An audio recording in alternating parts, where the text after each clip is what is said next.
유권자 투표가 예배 끝나고 있기 때문에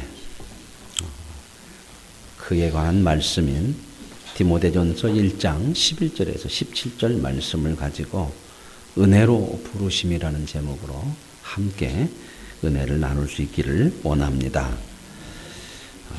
아까 우리 함께 인사했나요? 안 했어요?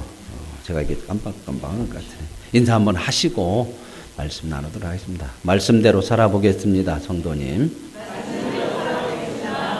옆에 분들하고 인사 나누십시다. 반갑습니다. 감사합니다. 앞뒤 분들하고도 인사 좀 하십시다. 고맙습니다.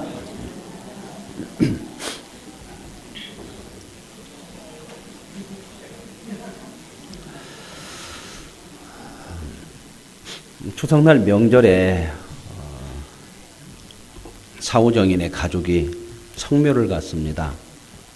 그래서 성묘를 가서 성묘를 잘 마치고 이제 돌아오려고 할 때에 엄마가 사후정인한테 그랬어요. 야, 오정아, 이제 할아버지한테 인사해야지. 그랬더니 사후정이가 그 묘를 바라보면서 할아버지 오래오래 사세요.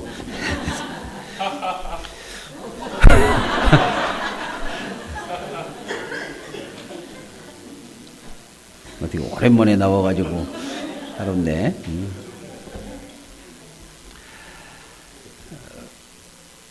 어린아이의 손을 잡고 가는 부모님들을 우리가 종종 봅니다. 왜 어린아이의 손을 잡고 갈까? 아이들이 엄마를 잘 따라오지 못하니까 엄마만큼 빨리 걷게 하기 위해서 손을 잡고 끌고 가는 것은 아니죠.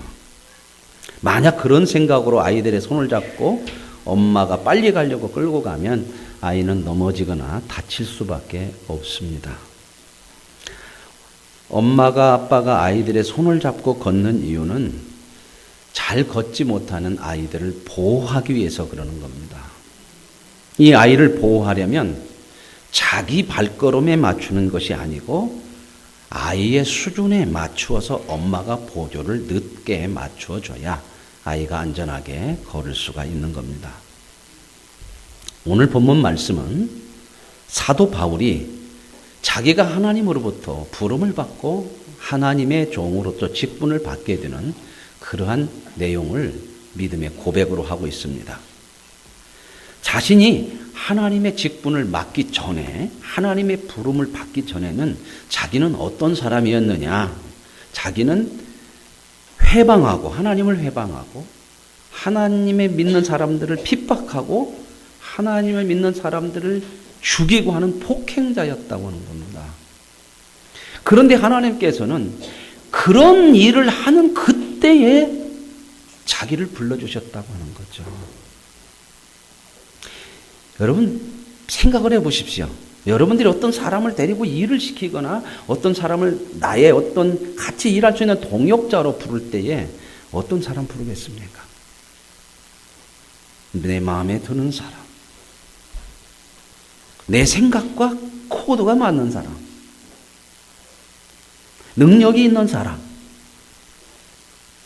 우리나라 대통령은 순실이하고 코드가 맞았는데 하여튼 참 심각해졌어요. 이게 전 국민의 스트레스 지수나 이런 걸로 하면 수십조라는 겁니다. 이 손해가. 의욕이 떨어지고 말은 않지만요. 굉장히 많은 국민들이 스트레스와 마음의 상처를 받고 있고요. 근데 이거 회복하려면 앞으로 참 상당히 문제가 될 것 같아요. 많이 기도하시고 우리 성도들은 좀 더 높은 하나님의 세계, 영원한 것, 하나님의 뜻을 바라보시면서 이 일을 통해서도 하나님께서 보이실 더 큰 아름답고 선한 것들을 바라볼 수 있는 믿음으로 더 힘을 얻을 수 있길 원합니다. 그런데 사도 바울이 하나님의 폭행자고 방해자고 사람들을 오히려 못 믿게 하고 이런 일을 할 때에 하나님께서는 그를 불렀다는 겁니다. 너무 이상한 일이죠. 그죠? 그래서 자기를 불쌍히 여겨주셔서 하나님의 은혜로밖에는 다른 말할 것이 없다는 거야. 그러면 왜 하나님께서는 이렇게 바울이 그렇게 하나님을 회방하고 폭행하는 자를 그때에 불러주셨냐? 사도 바울이 얘기하는 겁니다. 믿음으로 고백하는 내용이 그겁니다. 이런 나를 불러서 하나님의 은혜와 사랑이 얼마나 큰 것인가를 증거하기 위해서라는 겁니다. 저런 자를 불러놓구나 하나님이. 저런 자들도 하나님이 쓰시는구나. 사도 바울을 보는 것이 아니고 그런 사도 바울을 부르신 하나님, 그 하나님을 보게 하고 그 하나님을 만나게 하고 그 하나님을 닮아가며 살게 하시기 위해서 불렀다는 겁니다. 세상은 늘 자격 조건으로 부릅니다. 그러나 하나님은 저와 여러분을 자격 조건이 아니라 하나님의 사랑과 은혜를 베풀기 위해서 저와 여러분을 불러주시는 줄로 믿습니다. 그래서 사도 바울은 그렇게 고백해요. 나는 죄인 중에 뭐라고요? 괴수다. 그런데 나를 이렇게 불러서 하나님의 사람으로 세우신 것은 내 후에 하나님께서 다른 사람을 부를 때 내 이후로 하나님의 부름을 받는 사람들이 그 부름을 받을 때에 내가 잘나서 내가 자격이 있어서 부름받았다고 그렇게 생각하지 못하고 그렇게 생각하지 않고 사도 바울을 저런 인간을 불렀다고 하는 샘플을 보면서 우리도 하나님의 은혜로 밖에는 부름받지 않았다고 고백하게 하라는, 그렇게 하려고 하는 하나님의 뜻이라고 하는 것을 사도 바울은 고백하고 있습니다. 이렇게 악한 자를 불렀으니 어느 누구인들 하나님의 은혜에 부르심에서 소유되고 제외되고 자격 조건을 따질 수가 있겠느냐, 그 말씀을 고백하는 겁니다. 하나님이 자격 조건이 아닌 긍휼과 사랑과 은혜로 우리를 불렀다고 하는 것은요, 하나님이 우리를 부르실 때에 일이 목적이 아니라고 하는 것을 보여줍니다. 일이 목적이면 능력을 따라서 불러야 되는 거거든요. 그러므로 부족하고 못난 우리를 부르셔서 하나님의 사랑이 무엇이고 하나님의 은혜가 무엇이고, 그래서 그걸 알고 그 하나님을 닮아갈 수 있는 사람 되게 하기 위해서 불러내신다는 겁니다. 하나님의 마음이 무엇인지, 하나님의 사랑이 무엇인지 알고, 그래서 하나님의 부르심 앞에 하나님의 자녀 되어져 가는 그 모습, 그걸 위해 하나님이 부르신다는 겁니다.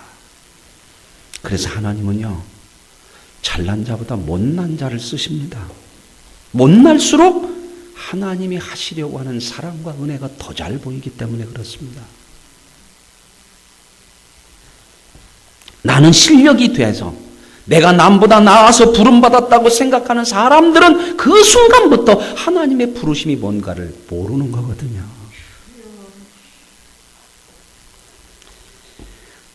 하나님 앞에서 부름받기에 합당한 자격과 실력이 있는 사람이 누가 있겠습니까? 하나님의 부름을 받고 하나님의 직분을 받는 사람들이 자기의 똑똑함이나 실력이나 남보다 낫다는 것으로 부름받았다고 생각하면 이 사람은 하나님의 뜻과 하나님의 목표를 전혀 이룰 수가 없습니다. 세상에서 똑똑하다는 사람들은요, 자기 똑똑함을 드러내고 싶어 합니다. 자기 똑똑함을 드러내는 방법이 무엇인 줄 아십니까? 다른 사람의 부족과 잘못을 비난하고 들추어내는 겁니다. 그래서 내가 저 사람보다 낫다고 다른 사람을 통해서 자기의 잘남을 확인시키려고 하거든요. 이게 세상입니다. 이런 사람은 자기의 똑똑함과 자기의 옳음은 보여줄 수 있을지는 몰라도 하나님의 사랑과 은혜는 전혀 나타나지 않는 겁니다. 이건 똑똑한 것이 아니라 하나님의 뜻을 전혀 모르는 자기 잘남에 불과한 것입니다. 성경은 하나님은 말씀하시는 똑똑함은, 하나님이 말씀하시는 똑똑함이라는 것은 하나님의 일하심에 그대로 순종하는 겁니다. 하나님과의 관계가 약해지면 하나님을 드러내지 않고 자기를 드러냅니다. 하나님이 저와 여러분을 능력과 똑똑함으로 불러내셔서 직분을 맡기는 것이 아니고 그 직분을 은혜로 주셔서 하나님과 관계를 가까이 하고 깊게 해서 하나님을 드러내는 사람 되게 하려고 하는 거거든요. 오늘 우리 교인은 일꾼을 뽑습니다. 하나님은 누구를 뽑으시겠습니까? 하나님의 사랑과 은혜와 긍휼이 드러날 수 있는 사람을 하나님은 불러주실 줄로 믿습니다. 저 정도는 돼야지. 저 정도 능력은 있어야지. 저 정도 똑똑해야 뽑히지. 아닙니다. 우리는 하나님의 부르심을 보면서 저런 자도 뽑혔네. 하나님의 이 부르심을 보면서 하나님의 은혜와 사랑이 아니면 안 되겠다고 하는 고백들을 우리 모두가 할 수 있고 볼 수 있는 그런 시간이 되어져야 할 줄로 믿습니다. 이 하나님의 부르심 앞에서 뽑혀도 잘난 것이 아니고 안 뽑혀도 못난 것이 아닙니다. 우리 모두는 하나님의 부르심에 순종하여 하나님의 뜻을 드러낼 뿐입니다. 누구에게 먼저 옷을 입히고 누구에게 먼저 밥을 먹이겠습니까? 배고픈 아이와 헐벗은 아이에게 먼저 밥을 주고 옷을 입히는 것이 순리입니다. 사도 바울은 이걸 고백하고 있는 겁니다. 죄인 중에 귀소이기에 자기는 누구보다도 사랑과 은혜와 긍휼하심을 받아야 되기에 하나님이 그렇게 먼저 불러주셨다고 고백하고 있는 겁니다. 그래서 하나님은 사도 바울 자신이 똑똑하다고 할 때는 안 불렀어요. 자신의 오름을 확인시키려고 이웃을 죽이고 스데반을 죽이고 그리스도인을 핍박하는 일을 할 때 그때가 아니라 그는 그때는 부르심을 받는 것이 아니라 처절하게 하나님 앞에서 이게 얼마나 잘못됐는가를 보여주시기 위해서 불러내셔서 그가 하나님을 만나고 그는 그렇게 고백을 합니다. 내가 하나님을 몰랐을 때, 잘 모르고 하는 그때 하나님이 나를 불렀다는 거예요. 이건 핑계대는 일이 아닙니다. 내가 잘났다고 내 멋대로 까보는데 그게 하나님이 볼 때 전혀 아니었던 모습이었다. 그 고백을 하는 겁니다. 그럴 때 하나님 나를 불렀어요. 그래서 사도 바울은 고백을 늘 합니다. 신앙생활 하면서. 나 같은 걸 불러주신 하나님. 죄인 중에 괴수를 불러주신 하나님, 그 못남을 고백하면서 약할 때 오히려 강해지더라. 못난 것이 오히려 하나님 앞에 영광을 돌릴 수 있다고 하는 거예요. 사도 바울은 이 고백을 평생을 합니다.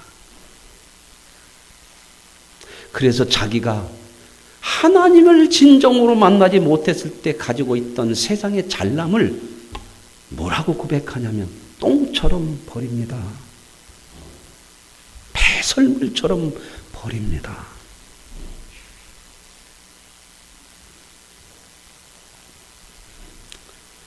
사랑하는 성도 여러분, 자신의 오름과 내 똑똑함이 하나님 앞에서 얼마나 어리석고 불쌍한 것인지를 보이시기 위해서 하나님이 못난 짓 할 때 불렀다는 겁니다. 하나님의 부르심은요, 능력의 순이 아니라 은혜의 순으로 불러주신 줄로 믿습니다. 은혜를 더 받아야 될 사람들에게 불러주신다 그 말입니다. 못나고 불쌍한 순서로 부르셨기에 죄인 중에 귀소인 자신은 하나님의 부르심을 일찍 받고 그래서 자기를 통해서 그 후에 부르시는 사람들이 다 은혜로 부르시는 거구나. 나를 긍휼히 여겨서 불러주셨구나. 이것을 알게 하신다고 하는 고백을 하고 있습니다.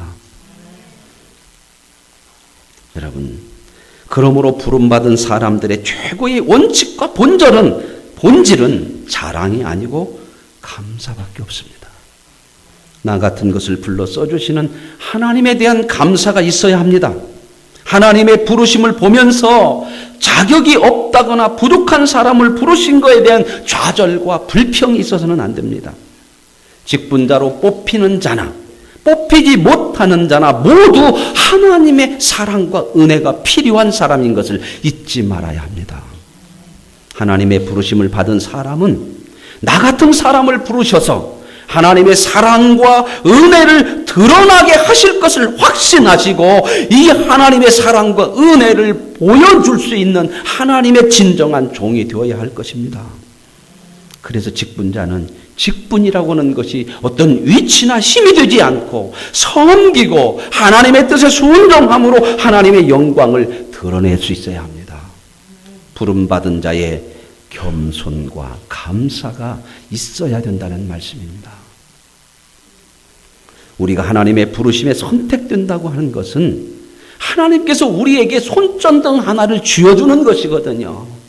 손전등 하나를 하나님께서 쥐어줬는데 이걸 가지고 막대기로 휘둘러서 힘을 쓰라는 게 아니고 이건 손전등은 비추어서 다른 사람이 넘어지지 않도록 그들에게 유익하게 쓰라고 하는 것입니다. 이게 직분입니다.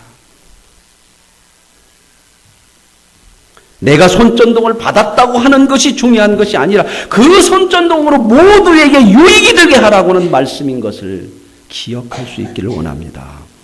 그래서 감사하는 인생, 다른 사람을 유익하게 하는 사람으로 커갈 수 있는 은혜를 누리게 하기 위해서 하나님이 택해 주심을 확신하시길 바랍니다.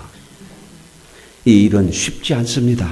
왜 쉽지 않습니까? 우리는 세상에서 경쟁하고 이겨야 되고 자기 달람을 다른 사람을 통해서 확인시켜야 되는 삶을 우리는 그렇게 살아왔기 때문에 하나님의 이러한 은혜 가운데 살아가기가 쉽지는 않습니다. 남을 이겨야 되고 남을 끌어내려야 내 잘남이 드러난다고 생각하는 세상 아닙니까? 이제 이런 우리를 하나님의 긍휼과 사랑으로 불러서 자기 중심적인 삶, 세속적인 생활, 나를 높이려고 하는 모든 모습을 뽑아내시고 고치시려고 저와 여러분을 부르시는 줄로 믿습니다. 하나님이 우리를 하나님의 사람으로 만들어내시고 키워가시기 위해서 우리에게 하나님의 직분을 허락하십니다. 이런 의미에서 하나님이 은혜로 주신 직분은 저와 여러분을 키워가는 훈련 과정이 되고 하나님의 사람으로 깊어지고 성장할 수 있는 복된 것인 줄로 믿습니다. 하나님의 부르심에 감사와 겸손과 순종과 충성으로 주신 직분을 통해 하나님의 은혜와 복을 누릴 수 있는 우리 모두가 되어지기를 원합니다. 하나님 아버지 감사합니다.